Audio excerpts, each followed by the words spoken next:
Hello everyone. Ako, nagdebate na naman yung mga senador guys tungkol sa impeachment. At eto pa ha, si Tolentino tila sumaside na naman sa mga Duterte, di ba? Kung naalala nyo, kumalas siya sa PDP laban at nagbagong alyansa. Oh, tapos ano nangyari? Natalo. Yun kasi ngayon. Oh, 'di ba kasi tatakbo na naman si VP Sara at alam naman niyang sobrang lakas ni VP Sara ay parang umaano na naman yung bangka. Namamangka na naman sa dalawang ilog. Eto guys, panoorin natin. Kababalik lang ng sesyon ng Senado matapos ang Hatol ng Bayan 2025. Mainit agad pinagdebatihan ng mga senador ang impeachment trial ni Vice President Sara Duterte. Kung ito nga ba ay pupwedeng tumawid sa 28th Congress. Gayong huling 2 linggo na lang ng sesyon para sa 19th Congress. Hirit ni Senate Majority Leader Francis Tolentino, kung hindi matatapos ng Senado ang pagliliti sa June 30, 2025, dapat na raw kilalanin na functionally dismissed ang impeachment.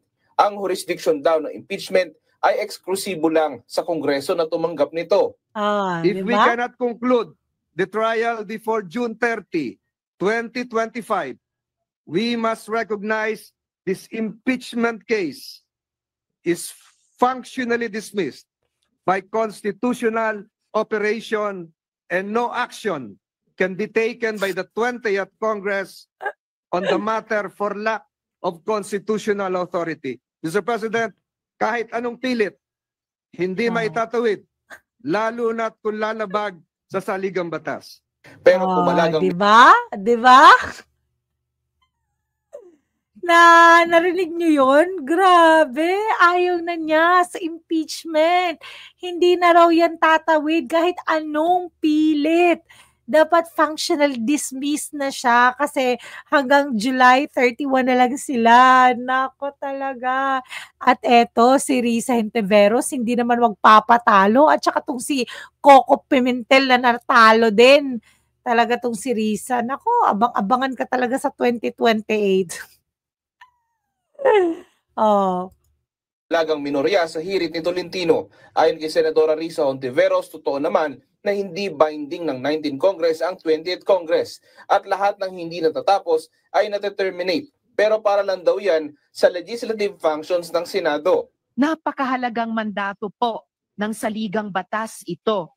Klaro at walang kalabuan. Once we receive the articles of impeachment, trial by the Senate shall forthwith proceed. Hahatulan tayo ng sambayanan kung hindi natin ginampanan ang tungkulin na ito sa sambayanan. Tingnan mo, hahatulan daw ng sambayanan. Pag hindi ginampanan, hahatulan ka rin ng sambayanan.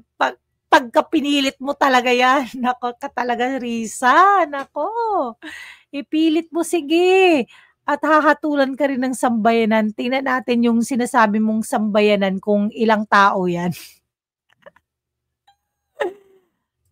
Sambayanan. Hence, it is my humble opinion that the trial of the current impeachment case, now pending before the Senate of the 19th Congress, can cross over or continue from the 19th Congress to the 20th Congress.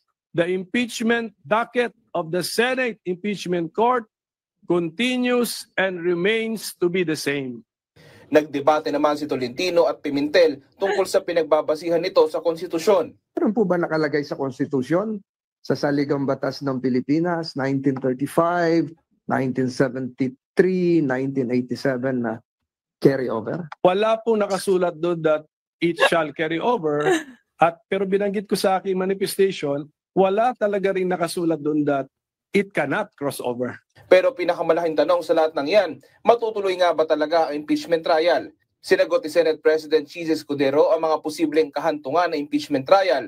Isa na dyan ay kung magkukonvene ba talaga sa June 11 ang Senado bilang impeachment court. Sa dulo, ano man ang opinion nila, miyembro man sila ng Senado ngayon o hindi, ano man ang opinion ko bilang tagapangulo ng Senado, sa dulo, ang susundin naming lahat, ang desisyon ng plenaryo ng mas nakararami.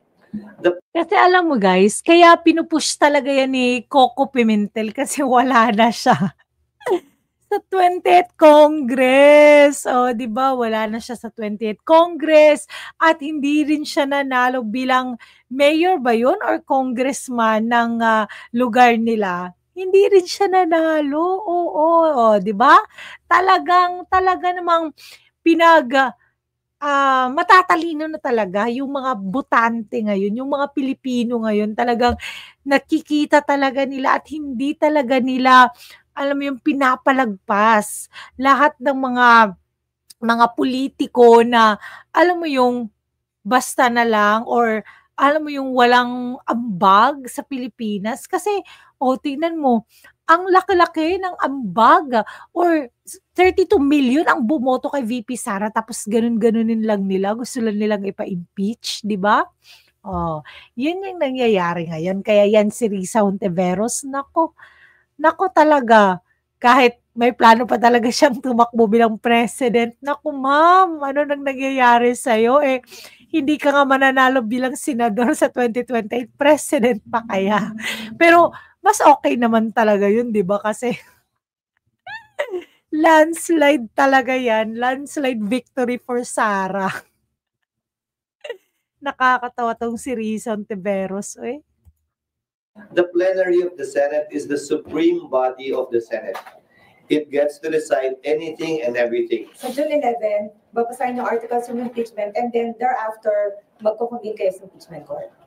At doon din namin pagpapasan anumang mga motion kung meron mang gagawin, anumang mga objection kung meron man, anumang tanong kung meron man. Ang dulo nun ay magkukonvene ng impeachment court kung yan magiging pasa ng Senado at i-issue yung summons ayon sa aming rules para bigyan ng panahon sumagot ang Vice President. Kung magtutuloy tingnan mo, dun daw sa June 11, ay nako, nakakaabang-abang talaga yan kasi alam mo, 13 votes lang yung kailangan para i-dismiss, no? 13 votes lang kailangan para i-dismiss yung impeachment. Yung 16 votes, yun yung kailangan para i-convict. No, i-convict si VP Sara. Pero to dismiss, kailangan lang ng 13 senators. Nako. Tapos pag may nag-motion to dismiss, 'di ba? Sa July 11, wala na yung impeachment at yun ang talagang inaabangan natin, guys. Nako, sayang talaga yung bloodbath, no? Gusto pa naman talaga nating makita. Pero yun nga guys, nagsasayang lang yun ng tax natin, ng pera ng sambayan ng Pilipino. Kaya nako, wag na lang, no? Kaya ikaw guys, anong masasabi nyo? Don't forget to comment down below and like and subscribe to my channel kung hindi ka pa nakakapag-subscribe. Have a great day. God bless. Bye!